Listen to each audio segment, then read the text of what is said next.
देतील, चालवतील.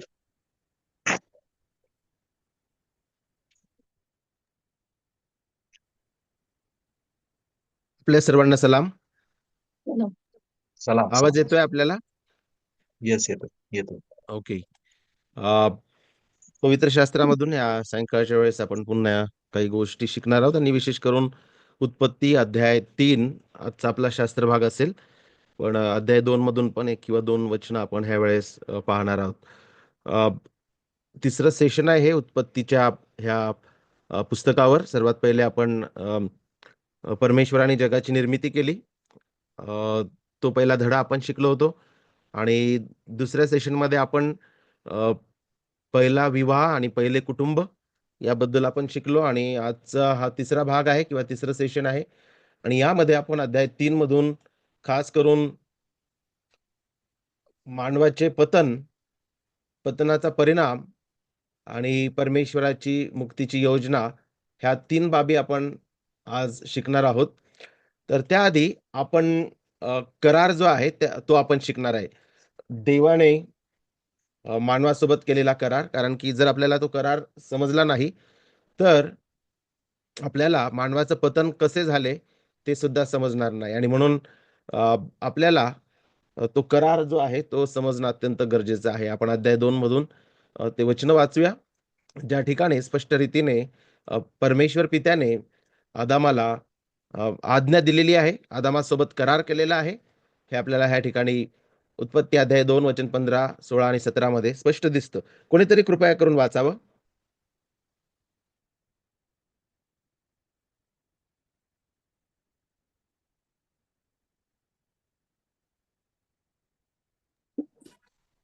वचन तेच आहे का? अध्याय दुसरा आणि 15, 15 ते 16, 17 17. का? Yes yes. परमेश्वर देवाने मनुष्यास एदेन बागेत नेऊन तिची मशागत व राखण करण्यास ठेविले.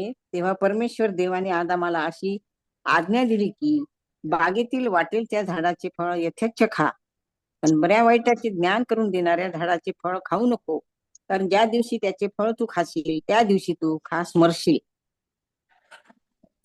ठीक आहे. ह्या ठिकाणी आपल्याला अटी पाहावयास मिळतात, आशीर्वाद पाहावयास मिळतो आणि त्याच प्रकारे शाप किंवा दंड सुद्धा दिसतो. ह्या ठिकाणी आता अटी अत्यंत स्पष्ट रूपाने आपल्या समोर प्रभूंनी ठेवलेल्या आहे वचनामध्ये. अ, आदामास त्या बागेमध्ये ठेवलेला आहे आणि सर्व झाडांचे फळ खाण्यास त्याला मुभा दिलेली आहे. परंतु एका झाडाचं फळ खाण्यासाठी परमेश्वराने मनाई केलेली होती. हे आपल्याला ह्या ठिकाणाहून स्पष्ट रीतीने पाहावयास मिळतं. खाशील तर मरशील ही अट आहे. त्या ठिकाणीच आपल्याला दंड दिसत आहे. आणि जर खाल्ले नाही तर आशीर्वाद आणि जीवन, हे आपल्याला त्या ठिकाणी किंवा आशीर्वाद आणि जीवन यांचा पण समाविष्ट ह्या वचनामध्ये आहे. हे आपल्याला स्पष्ट रीतीनं समजतं. तर आपण ज्या जगामध्ये राहत आहे त्या ठिकाणी जो गोंधळ, अराजकता, बंडखोरी, पाप, मृत्यू, दुःख, वेदना, संघर्ष, तणाव, अ, अ, सर्व नात्यांमध्ये तणाव आणि संघर्ष आणि अशा सर्व प्रकारच्या भयानक आणि अंधकारमय गोष्टी आपल्याला पाहावयास मिळतात. आपल्या घरामध्ये, आपल्या घराच्या बाजूला, ह्या जगामध्ये युद्ध आणि सर्व प्रकारच्या वाईट गोष्टी आपल्याला ह्या जगामध्ये पाहावयास मिळतात. त्याचं कारण की आपण एका भग्न आणि तुटलेल्या आणि मोडलेल्या जगामध्ये राहत आहे. आणि जर आपल्या समोर असे प्रश्न असतील की Y there is evil in this world, ह्या जगामध्ये दुःख, मृत्यू, पाप का बरं आहे? आणि मला असं वाटतं आणि आपल्या सर्वांना माझा असा विश्वास आहे की आपला विश्वास आहे की उत्पत्ती अध्याय 3 याचं उत्तर देईल की जगामध्ये दुष्टता का बरं आहे, बंडखोरी का आहे, जगामध्ये संघर्ष, तणाव, भांडणे, जगामध्ये ताटातूट, फुटाफूट, भग्नता किंवा मग जगामध्ये सर्व प्रकारचा गोंधळ, निराशा, दुःख, अस्वस्थ जीवन का बरं आहे? अनेक लोकांना हे प्रश्न असतात, पण बायबलच याचं उत्तर देतं का बरं जग अशा अवस्थेमध्ये आलेलं आहे. Why the world is in this condition, Y there is evil in the world, का बरं ह्या जगामध्ये दुष्टता, दुःख आहे. आणि आपल्याला ह्या सर्व गोष्टींचं उत्तर ह्या ठिकाणी स्पष्ट रीतीने पाहावयास मिळतं. प्रभूंनी सांगितलेलं आहे की जर तू खाशील तर मरशील आणि जर खाणार नाही तर आशीर्वाद आणि जीवन यांचा समाविष्ट ह्या करारामध्ये होता. आणि या कराराला प्रियांनो, कदाचित तुमच्यासाठी नवीन असेल, पण हा जीवनाचा किंवा कृत्यांचा करार होता. This was the covenant of life or the covenant of work याला म्हणतात. आपण पुढे जाऊया. वेस्टमिनिस्टर शॉर्टर कॅटेकिझम मध्ये या ठिकाणी अ, 2 प्रश्नांद्वारे आपल्याला अ, उत्पत्ती अध्याय 3ची माहिती आपल्याला ह्या ठिकाणी प्राप्त होते. वेस्टमिनिस्टर शॉर्टर कॅटेकिझम द्वारे देवाने ज्या स्थितीत मानवाला निर्माण केले, त्या स्थितीत मनुष्याप्रती कोणते खास ईश्वरी नियोजन कार्य केले परमेश्वराने. ज्या स्थितीत देवाने मानवास उत्पन्न केले, त्या स्थितीत देवाने त्याच्यासोबत जीवनाचा करार केला. परिपूर्ण आज्ञापालनाच्या अटीवर तो करार अवलंबून होता. बऱ्या वाईटाचे ज्ञान करून देणाऱ्या झाडाचे फळ खाऊ नकोस, अशी त्याला मनाई करण्यात आली. त्यामध्ये खाशील तर मरशील अशी दुःखद चेतावणी सुद्धा त्यात समाविष्ट होती. आणि प्रश्न क्रमांक 13, आपले पहिले पालक ज्या स्थितीमध्ये निर्माण करण्यात आले होते, त्या स्थितीमध्ये राहिले का? आपल्या पहिल्या पालकांना देवाने त्यांच्या इच्छेचा स्वतंत्रपणे उपयोग करण्यास मुभा दिली होती. त्यांनी त्या स्थितीत देवाविरुद्ध पाप केल्याने त्यांचे पतन झाले व ते निर्दोष स्थितीस मुकले. परमेश्वराने ज्यावेळेस त्यांना निर्माण केलं होतं, त्याच्या अ, अ, स्वरूपामध्ये प्रभूने त्यांना त्याच्या प्रतिमेमध्ये निर्माण केलेलं होतं. पवित्र, नीतिमान असं त्यांना निर्माण केलेलं होतं. निर्दोष स्थितीमध्ये ते होते, कारण की अद्याप त्यांच्याद्वारे पाप झालेलं नव्हतं आणि त्या स्थितीला निर्दोष स्थिती म्हणतात. अ, हे आपल्याला ह्या ठिकाणाहून स्पष्ट रीतीने पाहावयास मिळतं. तर ह्या ठिकाणी आपण प्रश्न क्रमांक 12 मध्ये आपण कराराबद्दल शिकतो. आणि प्रश्न क्रमांक 13 मधून आपण शिकतो, की ज्या स्थितीत प्रभूने त्यांना निर्माण केलं, त्या स्थितीमध्ये ते राहिले का? आणि त्याचं उत्तर ह्या ठिकाणी आपण वाचलेलं आहे, की ते त्या स्थितीमध्ये राहिले नाही. त्यांना नीतिमान आणि पवित्र असं निर्माण केलेलं होतं, परंतु त्यांचं पावित्र्य आणि नीतिमत्व जे आहे ते म्युटेबल म्हणजे बदलण्याजोगं होतं. आणि त्यामुळे त्यांनी देवाविरुद्ध पाप केले. देव the holiness and रायचसनेस was mutable, बदलण्याजोगे. हे आपल्याला शिकावयास मिळतं. पुढे आपण जाऊया. जीवनाचे झाड, अ, ह्या अध्याय 2 मध्ये आपण पाहतो, की जीवनाच्या झाडाचा उल्लेख आहे. सगळ्यात पहिले आपण पाहिलं, की बऱ्या वाईटाचे फळ देणारे झाड, ज्याची मनाई केलेली होती, ते आदाम आणि हवेने खाल्ले. आणि त्यानंतर आणखीन एका झाडाचा उल्लेख अध्याय 2 मध्ये आहे, जीवनाच्या झाडाचा उल्लेख. आणि जीवनाचे झाड जे आहे ते सदा सर्व काळाच्या जीवनाचे प्रतीक आहे. The tree of life is the symbol of the everlasting life. हे आपल्याला शिकावयास मिळतं. उत्पत्ती अध्याय 3 आणि वचन 24, देवाने मनुष्याला बाहेर घालवले आणि जीवनाच्या झाडाकडे जाणाऱ्या मार्गाची राखण करण्यासाठी एदेन बागेच्या पूर्व भागी करुबीम व गरगर फिरणारी ज्वालारूप तलवार ठेवली. ह्या ठिकाणी आपण पाहतो, की पतित झालेल्या व्यक्तीला, माणसाला पापामुळे जीवनाच्या झाडाकडे जाण्याची परवानगी देवाने दिली नाही. हे आपण ह्या ठिकाणी शिकतो. जीवनाच्या झाडामधून आणखीन आपण काय शिकतो? We are connecting the dots. आता आपण उत्पत्ती अध्याय 3चा संबंध प्रकटीकरण 22 सोबत लावतो आणि त्या ठिकाणी असं आपल्याला दिसतं, की दुसऱ्या आदामाद्वारे देव एदेनपेक्षा महान जागेत आपल्याला नेणार आहे. आणि प्रकटीकरण 22:2 सांगतं, की नदीच्या दोन्ही बाजूंना 12 जातीचे फळे देणारे जीवनाचे झाड होते. ते दर महिन्यास आपली फळे देते आणि त्या झाडाची पाने राष्ट्राच्या आरोग्यासाठी उपयोगी पडतात. तर आपण उत्पत्तीचं कनेक्शन जे आहे प्रगटीकरणासोबत लावत आहे. कारण की ही एक स्टोरी आहे. This is one big story, the grand story, the big story. आपण पाहत आहे उत्पत्तीपासून उत्पत्तीचं कनेक्शन प्रगटीकरणाच्या पुस्तकासोबत कशा रीतीने आहे. एकीकडे मानवाचं पतन झालं आणि पापामुळं जीवनाच्या झाडाकडे आता ते जाऊ शकत नाही. परमेश्वराने त्यांना मनाई केली. त्या ठिकाणी तलवार ठेवली. करुबीम त्या ठिकाणी जे आहे त्या बागेच्या संरक्षणाकरिता किंवा त्या झाडाच्या संरक्षणासाठी करुबीम आणि तलवार त्या ठिकाणी ठेवलेली आहे. पण आता बायबल आपल्याला दाखवितं, की आपण क्रूसाच्या मार्गाने येशू ख्रिस्ताच्या रक्तामुळे आपण त्या जीवनाच्या झाडाजवळ जाऊ शकतो. म्हणजे सार्वकालिक जीवन जे आहे ते प्रभू आपल्याला आता ख्रिस्ताद्वारे, क्रूसाद्वारे देतो. हे मोठं चित्र आपण ह्या शास्त्र भागामध्ये आपण पाहतो. अध्याय 3 आपल्याला स्पष्ट रीतीने पतन दाखवितं प्रियांनो. आणि काय अध्याय 3 नुसार काय पाप होते? आज्ञाभंग हे पापाचे कारण होते. डिसोबिडियन्स आपण ह्या ठिकाणी पाहतो, की परमेश्वराने जी आज्ञा दिलेली होती, मनाई केलेली होती, की बऱ्या आणि वाईटाच्या झाडाचे फळ खाऊ नका. त्यांनी ती आज्ञा मोडली. आणि बरेच लोकं जे आहेत ते म्हणतात, की एक फळ खाल्लं फक्त, ओन्ली वन फ्रूट, फक्त एक फळ खाल्लं आणि परमेश्वराने आदामास एवढी मोठी शिक्षा दिली, हवेस एवढी मोठी शिक्षा दिली आणि सर्व मानवजात आणि जग दंडाखाली आले. How it is possible? हे कसं काय? आणि एक स्वार्थी आणि पापी मनुष्य असाच विचार करू शकतो, की एक फळ खाल्लं आणि देवाने दंड कसा काय दिला? पण जर बायबलच्या दृष्टीने आणि जर आपण अ, पवित्र देवाच्या दृष्टीने जर आपण पाहिलं, तर मातीतून निर्माण केलेला तो लहानसा व्यक्ती महान प्रतापशाली पवित्र सेनाधीश थोर देवाच्या विरुद्ध पाप करत आहे आणि ते किंचित नव्हतं. एक स्वार्थी आणि पापी मनुष्य असाच विचार करेल, की फक्त एकच फळ खाल्लं मग काय झालं? नाही. आणि आर.सी. स्प्रॉल म्हणतात, की a man who was made a tiny and puny man who was made from the dust, uh, sinning against the the holy and the most powerful God, and you people think that it was just one small sin. आणि आम्हाला असं वाटतं, की हे फारच लहान पाप होतं. परंतु त्या पवित्र महान सार्वकालिक अत्यंत पवित्र परमेश्वराविरुद्ध मातीतून निर्माण केलेल्या ह्या माणसाने पातक केलं, ते लहान असू शकत नाही प्रियांनो. No sin is small. कोणतंच पाप लहान नाहीये.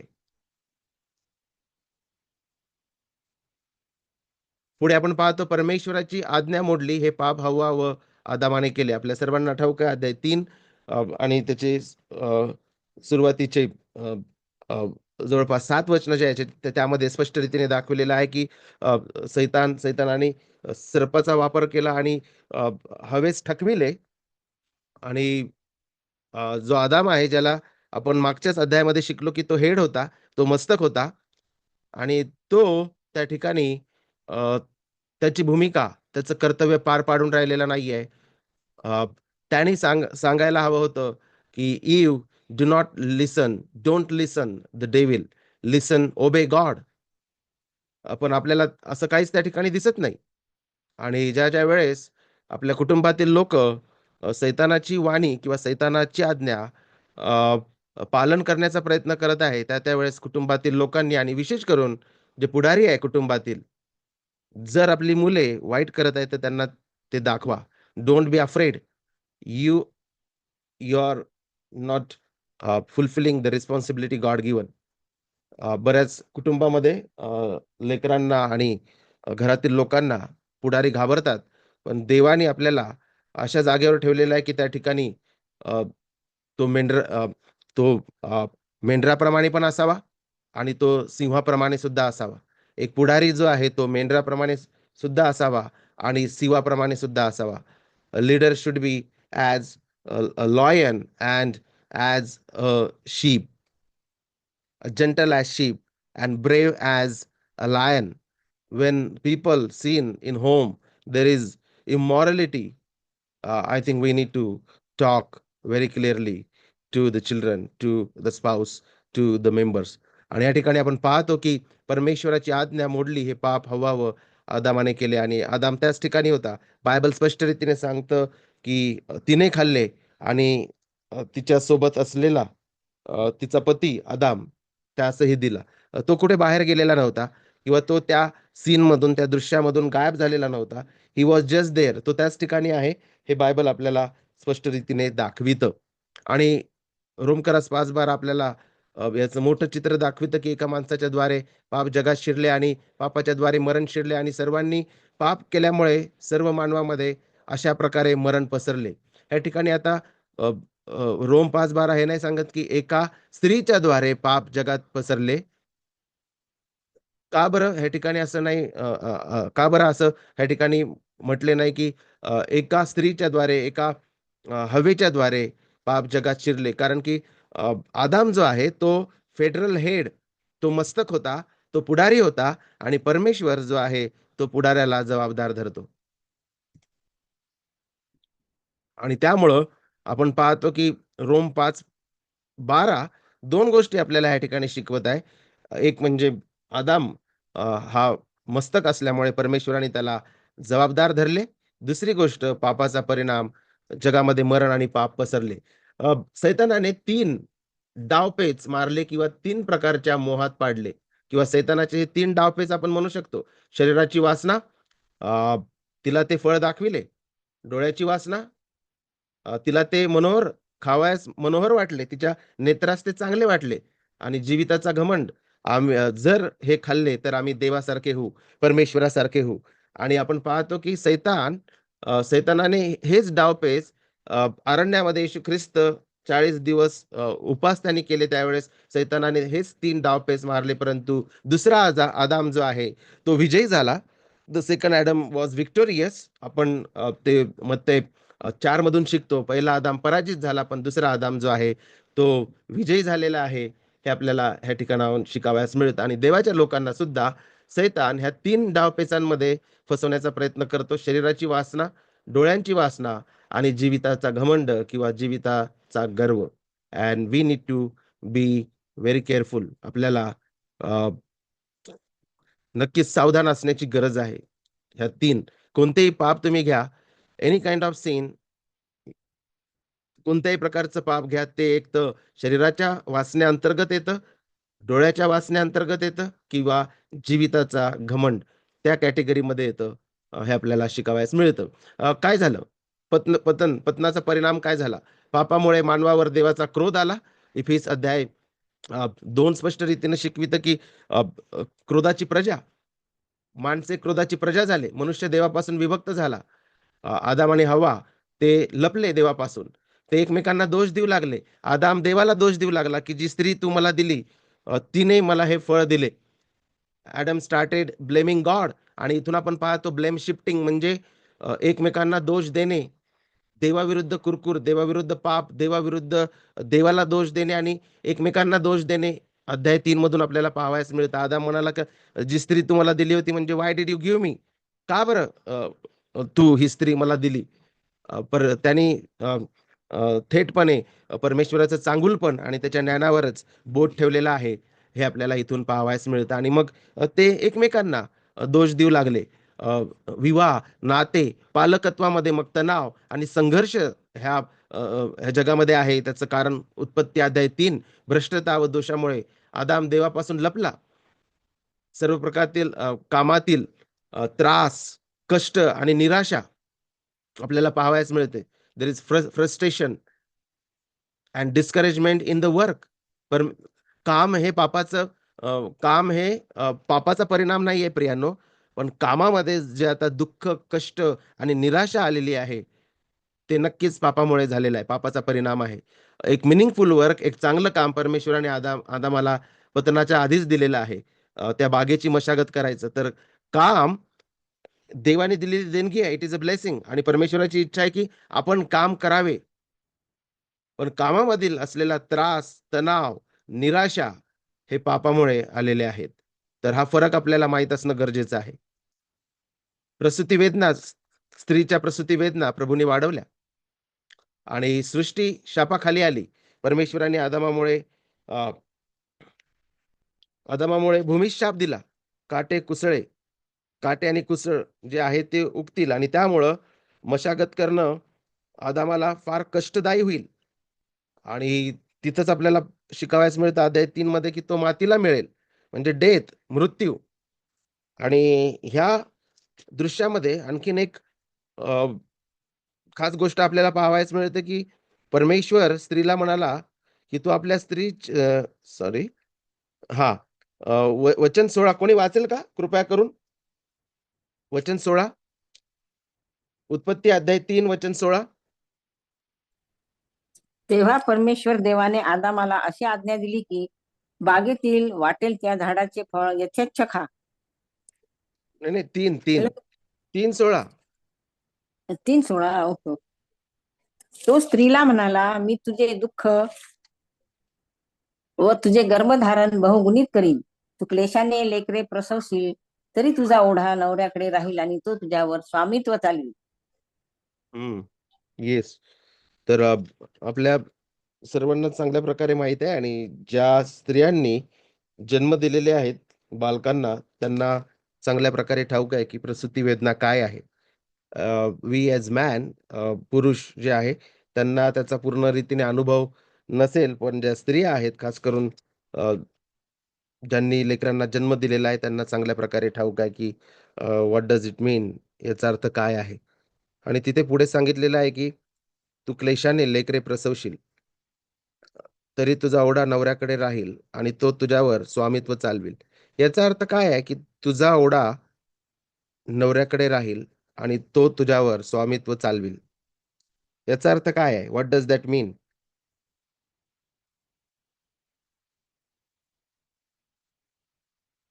कोणी सांगू शकाल? काय प्रश्न आहे? अध्याय 3 हॅलो. वचन 16, तुझा ओढा नवऱ्याकडे राहील.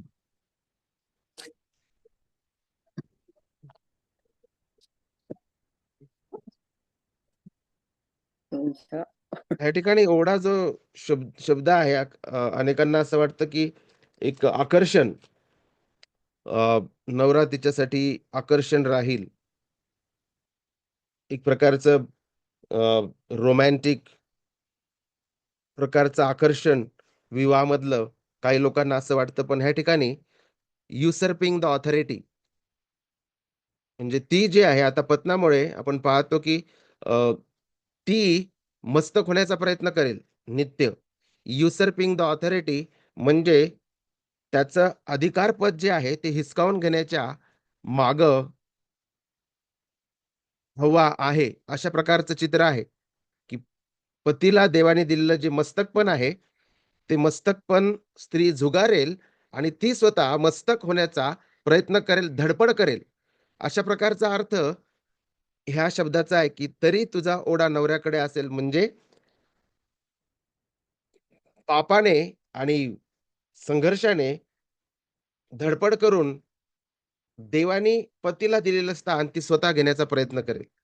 हा अर्थ त्या ठिकाणी जो इब्री शब्द वापरलेला आहे, अ, त्याचा होतो. हे आपल्याला समजणं फार गरजेचं आहे. कारण की तुझा ओढा नवऱ्याकडे राहील म्हणजे नवरा तिच्यासाठी आकर्षित असेल असं काही नाहीये.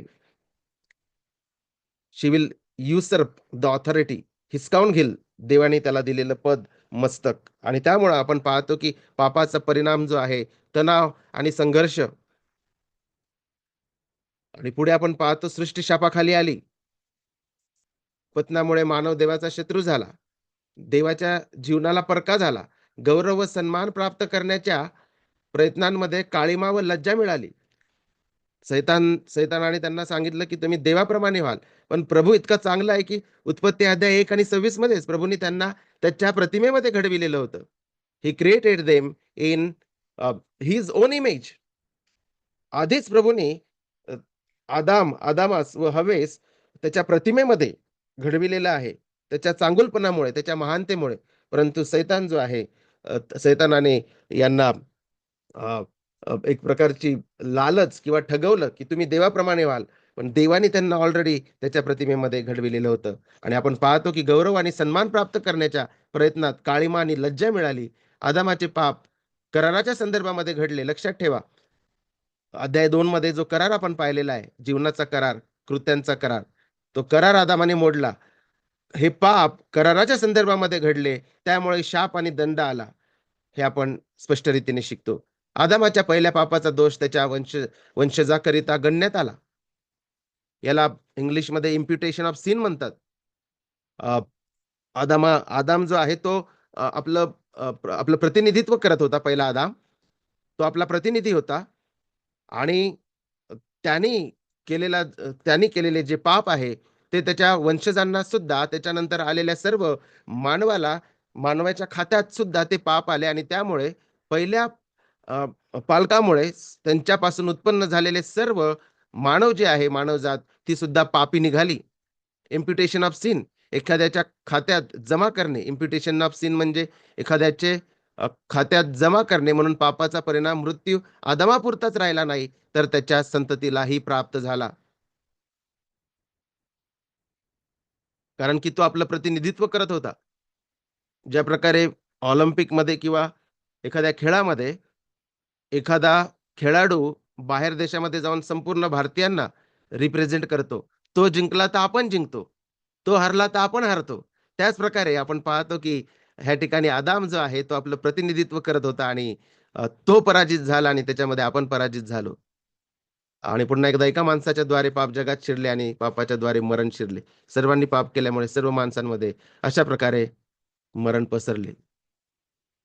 पापाचा दंड केवळ आदामापुरताच मर्यादित नव्हता, तर आपण पाहतो की अ, त्याच्या सर्व संततीमध्ये पाप स्वभाव आलेला आहे. आणि या ठिकाणी आपण पाहतो की आदाम व हवेने स्वतःची नग्नता अंजिराच्या पानांनी झाकली. आणि ते काय दर्शविते? ते दर्शविते की मानव स्वतःच्या कर्मांनी, प्रयत्नाने मुक्ती प्राप्त करण्याचा प्रयत्न करतो, जे अशक्य आहे. स्वतः ज्यावेळेस त्यांचं पतन झालं, त्यांना कळाले की ते नग्न आहेत. ते स्वतःला झाकण्याचा प्रयत्न करत होते आणि ते दर्शविते की from there man tried to achieve salvation by his own work. स्वतःला, स्वतःच्या कर्मांनी, स्वतःच्या प्रयत्नांनी मुक्ती प्राप्त करण्याचा प्रयत्न जे अशक्य आहे. आणि परमेश्वर हा दयासंपन्न आहे.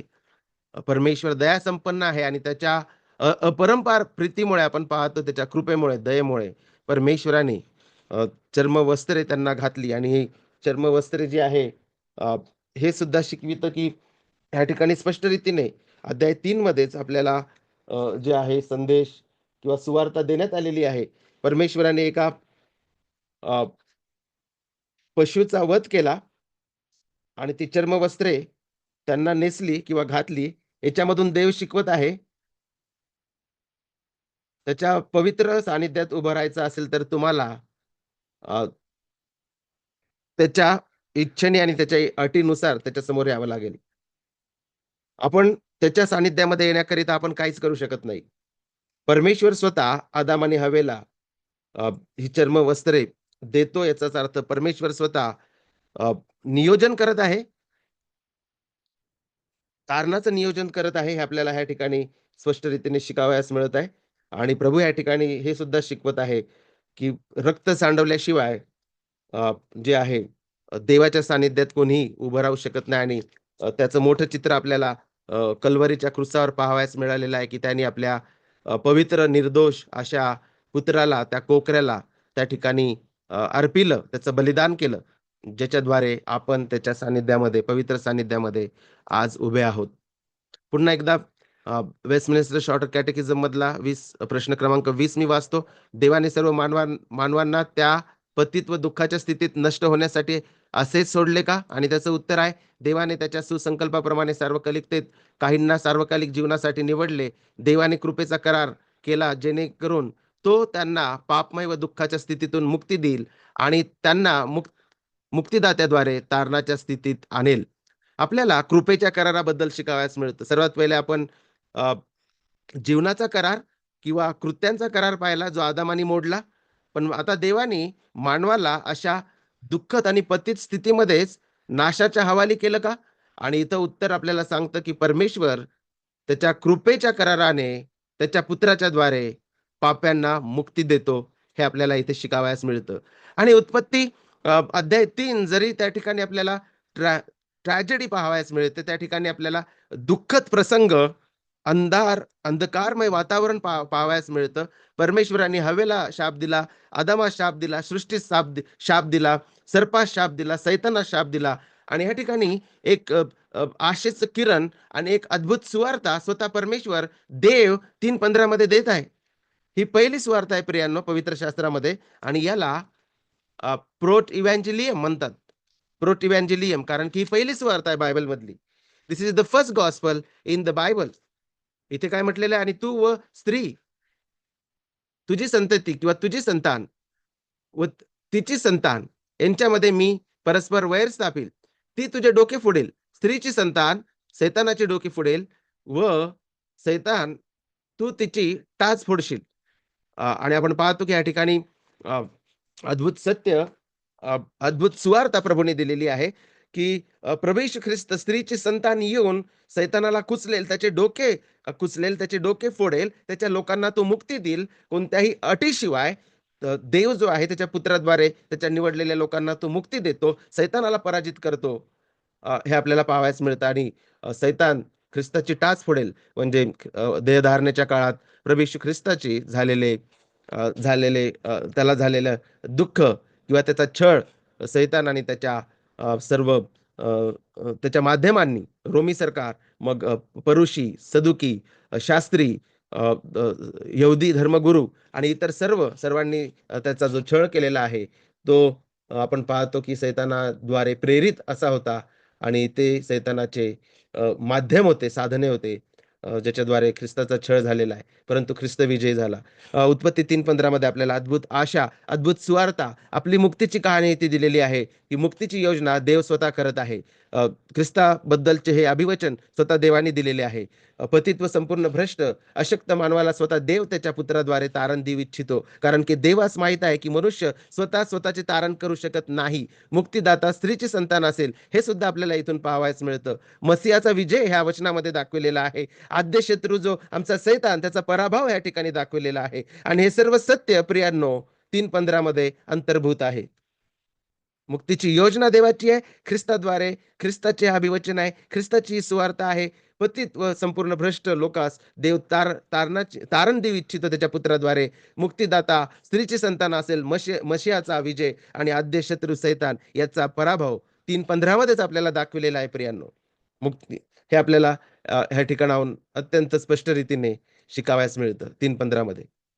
आणि नक्कीच जे 2 करार आज आपण पाहिले, अ, पहिला करार कृत्यांचा किंवा जीवनाचा करार जो आदामासोबत केला होता, तो आपला प्रतिनिधी होता. त्यांनी पाप केले आणि त्यामुळे संपूर्ण जगात पाप आणि अ, अ, अ, मृत्यू ह्या जगामध्ये आला आणि हे जग मोडलेलं आहे, ब्रोकन आहे. सर्व प्रकारची जी अराजकता, गोंधळ, दुःख, मृत्यू, त्रास, आजारपण, संघर्ष, तणाव, हे सगळे त्याचं कारण उत्पत्ती अध्याय 3 आहे. परंतु परमेश्वर हा महान आहे प्रियांनो. त्यांनी तिथेच आपल्याला त्याच्या पुत्राची अद्भुत सुवार्ता दिली आणि तो पुत्र 2000 वर्षापूर्वी आपल्यासाठी आला. तो स्त्रीची संतान होऊन आला, नियमशास्त्राधीन होऊन आला.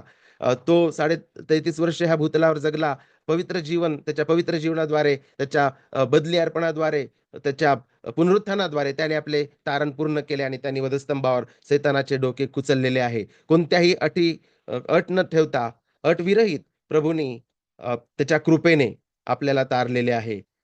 त्यासाठी प्रभूला धन्यवाद देऊया.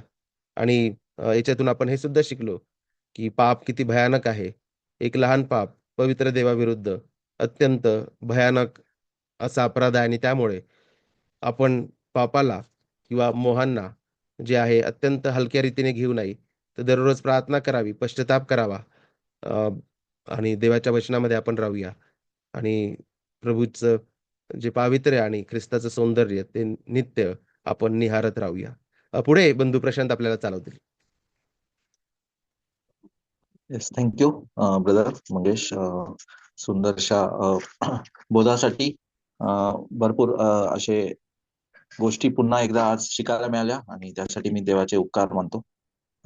आपण पुढे जाणार आहोत, आपण प्रार्थना करणार आहोत, मध्यस्थीची प्रार्थना. कोणाच्या काही विनंती असतील तर कृपा करून कळवाव्या.